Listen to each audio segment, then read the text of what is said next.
सर्वमङ्गलमाङ्गल्ये शिवे सर्वार्थसाधिके शरण्ये त्र्यम्बके गौरी नारायणी नमोऽस्तुते।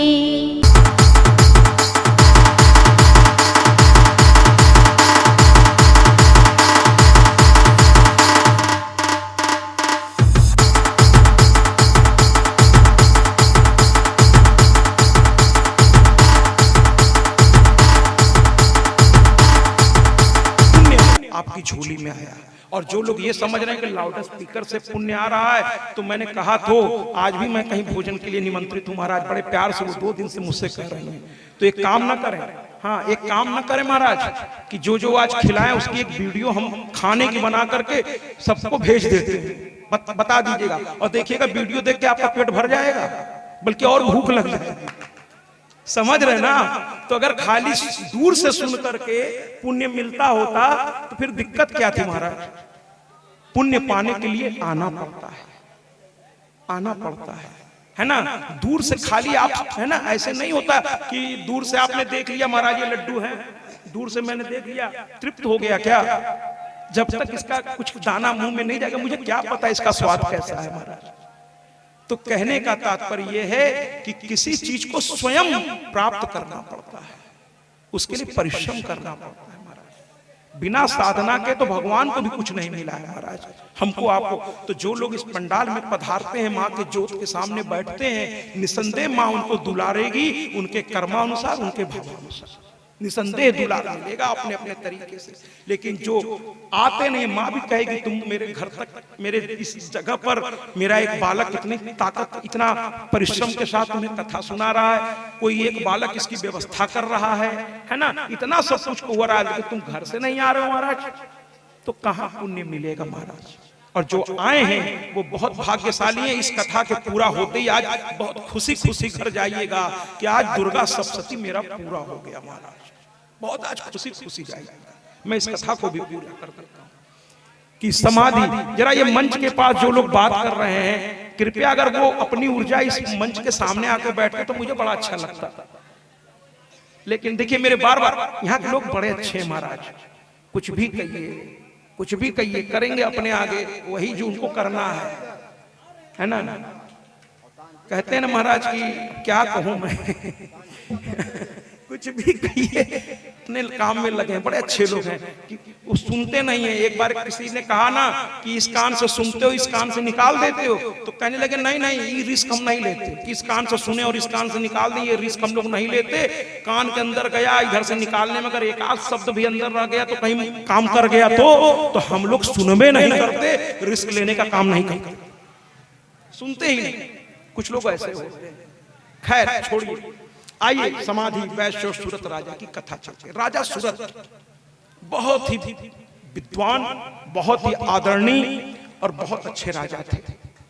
लोग उनकी प्रशंसा करते थे, लेकिन कहते ना अच्छे लोगों के दुश्मन भी बहुत ज्यादा हो जाते हैं, क्योंकि वो गलत चीज बर्दाश्त थोड़ा कर नहीं पाते। एक घर में मैं भोजन में निमंत्रित था, उनके पति ने कहा महाराज इनमें से हम उनकी बड़ी प्रशंसा की, हमने कहा खाना बड़ा अच्छा बना है, बहुत सारा कुछ बना कर उन्होंने खिलाया। तो हमने उनके पति से कहा कि बहुत अच्छा है, बहुत अच्छे स्वभाव लग रहा है, बहुत अच्छे से बात कर रही है। मैं गया, तुरंत पैर धोना, पूजा पाठ सब कुछ उनको मालूम था, कैसे व्यास पूजन करा जाता है, कैसे उनका स्वागत किया जाता है। हमने कहा आपकी पत्नी को तो सब आता है महाराज? तो कहने लगे महाराज सब अच्छा ही है, बस एक एक खराबी है। तो हमने कहा बताओ। तो कहने लगे कि गलत चीज तनिको बर्दाश्त नहीं कर पाती, तुरंत खिसियाए जाती, फिर कोई को सुनती नहीं। तो हम कहे महाराज ये तो अच्छी बात है ना, गलत चीज अगर बर्दाश्त कोई नहीं कर पा रहा है तो अच्छी बात है।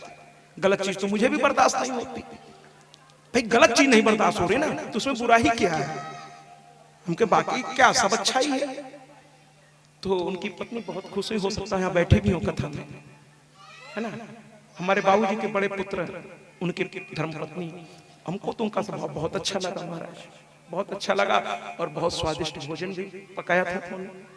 ज्यादा वर्णन नहीं करूंगा, नहीं तो लखन जी आज कहेंगे कि फिर हमको भी महाराज भी अच्छे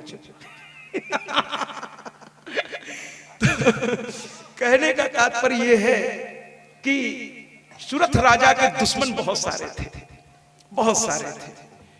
लोगों ने षड्यंत्र रचा और उनके राज्य को कब्जा कर लिया। और उनको अक्सर अच्छे लोगों के पीछे लोग पड़ जाते हैं, उनको भगा देते, क्योंकि वो अच्छा व्यक्ति है ना, वो रहेगा तो अच्छा काम करेगा, तो उसकी टांग खींचते हैं। आजकल ना कहते हैं ना, बड़ी एकता देखी है जमाने में, बड़ी एकता देखी है जमाने में, जिंदा को गिराने में और मुर्दे को उठाने में बड़ी एकता देखी है जमाने में, बड़ी एकता। कोई मर जाए चलो चलो उठावा जाए, उठावा, ऐसे जिंदा में पूछे ना होंगे उससे, कभी हालो चालो नहीं, लेकिन मर गए तो कहना ना बड़े अच्छे आदमी रहे, चला इनका ले चलो, है ना। जिंदा में कभी ना पूछो ये बब्बा कैसा है, कुछ खाया है कि नहीं, ना पूछे हो सर, लेकिन मर गए कहें बब्बा बड़ा अच्छा आदमी रहे, चला पहुंचा दे, काम खत्म कर। और कोई जिंदा व्यक्ति है, कोई अच्छा काम कर रहा है, इसको कैसे नीचे गिराया जाए, कौन सी कमी इसकी पकड़ी जाए, बड़ा कहें बड़ी एकता देखी है जमाने में। तो महाराज सूरत को सबने मिलकर हरा दिया। वो चला अकेला बेचारा रात के अंधेरे में, और समाधि वैश्य भी आएगा, और ये पहुंच गया एक सुमेधा ऋषि के पास। जब मन घबराए ना भैया, तो संतों से बात किया गया, और संत की क्या परिभाषा है सुन लीजिए। संत पहचानने का तरीका भी आज मैं आपको बता दे रहा हूं। जिसकी वाणी में विद्वता हो, जिसकी बातें आपको अच्छी लगे, और न केवल अच्छी लगे बल्कि आप देखते हुए जहां आप गलत है आपको डांटने में देर न करे, जहां गलत हो वहां डांट दे तुरंत, ये ना सोचे कि इसमें मेरा नुकसान हो जाएगा, ये नाराज हो जाएंगे। तो संत का भाव ये है कि सही को समर्थन देना है, लेकिन गलत को समर्थन नहीं देना है, चाहे भले ही वहां से कितना भी लाभ हो। महाराज संत वो है कि सही और गलत, और भगवान कहते हैं कि जब मैं किसी पे प्रसन्न होता हूं, गीता में कृष्ण ने कहा था अर्जुन से कि लोगों को भ्रम है कि मैं प्रसन्न होता हूं तो उसे दौलत देता हूं, समृद्धि देता, बिल्कुल नहीं देता। भगवान कहते हैं कि मैं जब किसी पे प्रसन्न होता हूं, तो गीता में उठा के देखिए, वो कहते हैं मैं एक ही चीज व्यक्ति को देता हूं, ददामि बुद्धिम, ददामि बुद्धिम, मैं उसे बुद्धि प्रदान कर देता हूं, उसे सही गलत का पहचान प्रदान कर देता हूं। जिस दिन से व्यक्ति को सही और गलत की पहचान हो जाएगी, सही करने लगेगा, गलत छोड़ने लगेगा, उस दिन से उसका खुद कल्याण होने लगेगा, उसका खुद कल्याण होने लगेगा। समझ लीजिए, भगवान किसी को संपत्ति नहीं देते, बुद्धि देते हैं। ददामि बुद्धिम, गीता में कृष्ण ने कहा है ददामि बुद्धिम, मैं बुद्धि प्रदान करता हूं। बाकी कुछ तो अपने आप आ जाता है महाराज। जहां मां सरस्वती आ जाएंगे, लक्ष्मी भी आ जाएगी महाराज, है कि नहीं, रुद्राणी भी आ जाएगी, क्योंकि आप में जिस दिन मर्यादा आ जाएगी, सब अपने आप आ जाएगा, सब अपने आप आ जाएगा। तो कुल मिलाकर ये पहुंच गए सुमेधा ऋषि के पास। राजा को दुखी देखकर संत थे, स्वागत किया। संत हमेशा स्वागत करते हैं, कोई भी आ जाए मुस्कुरा के ही कहते हैं आओ भैया बताओ क्या बात है। अब उनको थोड़ी तकलीफ, आज सुबह मैं थोड़ा स्नान अभी नहीं कर पाया था, आज सुबह ही कितनी हवा चल रही थी, कुछ माताएं मुझसे बारी बारी मिलने आ रही थी, अब मैं क्या करूं, अभी स्नान पूरा हुआ नहीं था, स्नान करने से पहले थोड़ा सा, तो अब मैं क्या करूं। तो फिर मैंने कपड़ा लपेटा और फिर सबसे मिला, और फिर मिलने के बाद फिर मैं बाद में, तब तक इतनी अच्छी खासी हवा में खा गया कि वो मैं नहीं चाहता था। लेकिन संत स्वभाव होता है, जो आया है उसका स्वागत है, आइए आपका, क्योंकि संत के पास आदमी कुछ शिक्षा लेकर जाता है, कुछ भाव लेकर जाता है, और उम्मीद करता है कि वो उसको सुनेंगे, उसको पूरा करेंगे महाराज। तो संत सरल होता है, सहज होता है, और अपने सुख से ज्यादा वो दूसरों के दुख की चिंता करता है महाराज, उसे संत, उसे संत कहते हैं। तो सुमेधा ऋषि ने उनका सम्मान किया, कहा महाराज बताइए क्या तकलीफ है, बताने लगे हमारे राज्य को छीन लिया लोगों ने। कहें कोई बात नहीं, आराम से बैठिए, हर चीज का हल निकलता है, बैठिए। एकांत में वो बैठे थे, तभी समाधि वैश्य भी पता नहीं, वो भी किस्मत का मारा, उसके अपने ही पत्नी और बच्चों ने उसे मारकर घर से बाहर निकाल दिया था। ये पैसा बड़ी बुरी चीज तो नहीं मैं कहूंगा, क्योंकि ये भी मातृ स्वरूप है। पैसे का सही उपयोग करिए महाराज, पैसा बुरा नहीं होता। लोग कहते हैं पैसा बुरा होता है। अरे भैया, पैसा तो एक सज्जन के पास भी होता है, लेकिन वो धर्म के कार्य में खर्च करता है। क्योंकि पैसे के बिना तो आप पूजा भी नहीं कर सकते। आप मंदिर गए, महाराज फूल चढ़ाना है तो कुछ पैसा तो जेब में होना चाहिए ना, नहीं तो है। और जानते हैं, भगवान के घर जाइए, किसी संत से मिलने जाइए, खाली हाथ नहीं जाइए। वो मांगेंगे नहीं आपसे, लेकिन शास्त्र कहता है भगवान के मंदिर में संत से मिलने जाएं, खाली हाथ ना जाए, कुछ ना कुछ लेकर के। और जितना आप लेकर के जाएंगे उसका 100 गुना नहीं, अनंत गुना किसी न किसी रूप में आपको प्राप्त होगा। और जरूरी नहीं कि पैसा लेके जाए, कोई जरूरी नहीं है। एक पुष्प ले लें, एक फूल तो ले सकते हैं, कोई जरूरी है पैसा लेके जाए। महाराज, मैं तो कभी किसी कथा में नहीं कहता कि दान इत्यादि। मैंने मेरी 250 घंटे की कथा यूट्यूब पे पढ़िए, देख लीजिए, कोरोना काल के बाद की किसी एक कथा में अगर मैंने दान शब्द इस्तेमाल किया हो तो बताइएगा मुझे। मैंने कभी किसी से कुछ नहीं मांगा। अरे मांगना है तो मांगूंगा उससे, जब हाथी फैलाना है तो उसके सामने फैलाऊंगा। इंसान से क्या मांगूंगा, वो खुद किसी से मांग रहा है। तो एक मंगता से क्या मांगेगा महाराज? मांगना है तो उससे मांगेंगे, उससे मांगेंगे। लेकिन जब उसके सहारे रहिए तो वो ये नौबत ही नहीं आने देती कि मांगने की जरूरत पड़े। महाराज, वो नौबत ही नहीं आने देती। उसके सहारे रह के तो देखिए।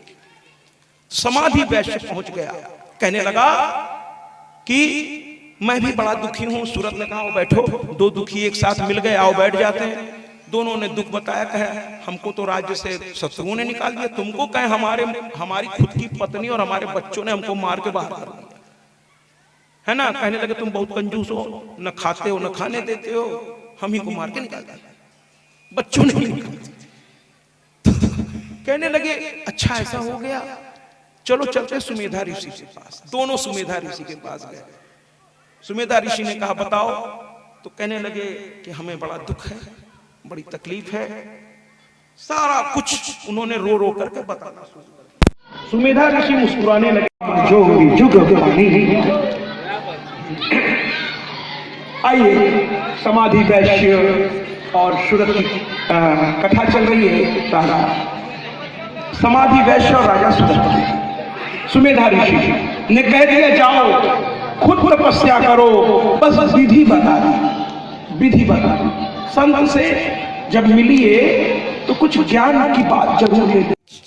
संत के पास बस उसको तो छेड़ने की देर है। छेड़ना माने ये नहीं कि उनको जाके गुदगुदा था, ये मैं नहीं कर रहा हूं। छेड़ना माने थोड़ा उनसे कुछ कहिए कि भैया कुछ ऐसा बताइए ना जिससे जीवन धन्य हो जाए, कुछ बता दीजिए। फिर तो वो जो शुरू होंगे तो फिर महाराज देख लीजिए, है ना। हम लोग जो व्यास लोग हैं सब शुरू हो जाते हैं तो बंद करने वाला बटन कहाँ है भूल जाते हैं। 4-4 घंटा बोलते हैं महाराज। एक बार किसी ने मुझसे कहा, कथा समाप्त हुई, मेरा सम्मान वहां होने लगा। माँ की कृपा है, सब उसका ही दया है। कई आदरणीय ने बहुत कुछ मेरे बारे में बहुत अच्छी अच्छी बातें बोली, वो सब रिकॉर्डेड है। वो आजमगढ़ की कथा में आप अंतिम भाग 51 में आप देख लीजिएगा। बहुत कुछ लोगों ने बहुत अच्छी अच्छी बातें कही। बाद में सबने कहा महाराज जी 2 शब्द आप भी बोल दीजिए। मैंने कहा भैया हो 2 शब्द में हमारा काम नहीं चलता, हम लोग तो 4-4 घंटे वाले, अगर हम बोलने पे आ गए पूरी रात बीत तो इसलिए हमें तो रहने दो। रोज तो कथा मैंने सुना दी, अब आज आप लोग बोलो, जितना बोलना है बोलो, जितना अच्छा कहना है कहो। रही बात मेरी तो भैया मेरी बस हर कथा के बाद मैं बस मैया को देखता हूँ कि वो खुश हुई कि नहीं। मैं ये जो कथा कर रहा हूँ ना, आपको लगता होगा मैं आपके लिए नृत्य या आपके लिए कथा या आपके लिए ताली, ना मुझे आप दिख ही नहीं रहे हो। ऐसे भी मेरे ऊपर लाइट इतनी पड़ती है, उधर कौन कौन बैठा है मुझे पता नहीं है, मुझे देखना भी नहीं है संसार की ओर। मैं तो एक गीत बजाता हूँ, झूठी दुनिया से दिल को हटा ले, चरणों में मैया को लगा ले, नसीबा तेरा जाग जाएगा। मुझे तो मैया को देखता हूँ, मैया खुश हो रही है, मैया खुश हो रही है। अगर मैया खुश है तो मेरा परिश्रम सार्थक है, नहीं तो निरर्थक है। अब मैया को खुश करने में आप लोगों को भी अच्छा लग रहा है, ये मैया की कृपा है। ये मैया, मैं तो मैया को सुना रहा हूँ, मैया को खुश कर रहा हूँ। उसमें अगर आपको भी आनंद आ रहा है तो इसके लिए मैया को धन्यवाद दीजिए। ये सत्या कौन कौन सत्या? 9 मन की लकड़ी में एक दिन जल जाएगा ये सत्या, तस्वीर बन के टंग जाएगा ये सत्या। तो अगर याद रखना है तो मेरी मैया को याद रखिए, मेरी मैया का जयकारा करिए। तो कुल मिलाकर के महाराज दोनों ने आसन लगा लिया और मां को याद करने लगे।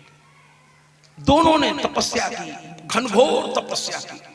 कुछ दिनों के बाद सपने में मां के दर्शन हुए उनको, लेकिन उनका मन नहीं भरा। भक्त का मन भरता नहीं है।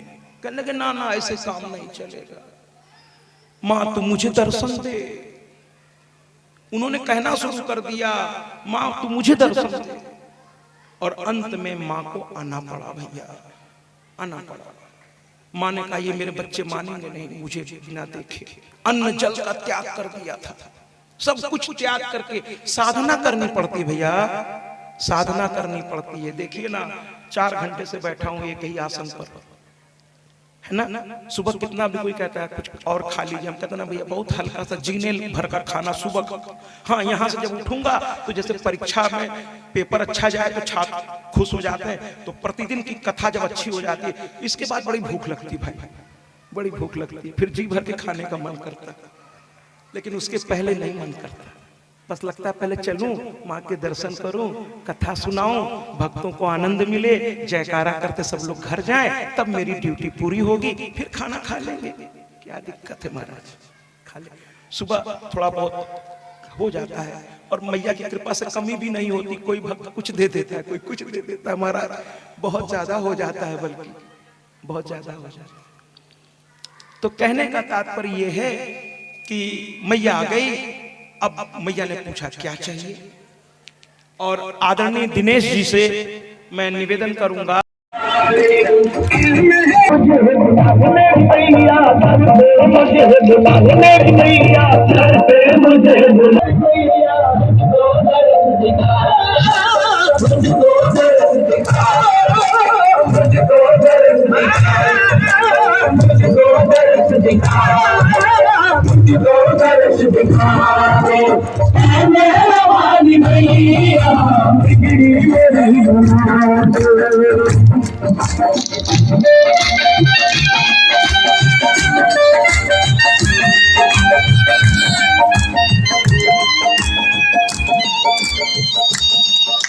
बोलो शेर दरबार। 24 घंटे थोड़ी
सकता, आप फिर वहां की आरती करके फिर आइए, फिर आरती करवा सकता।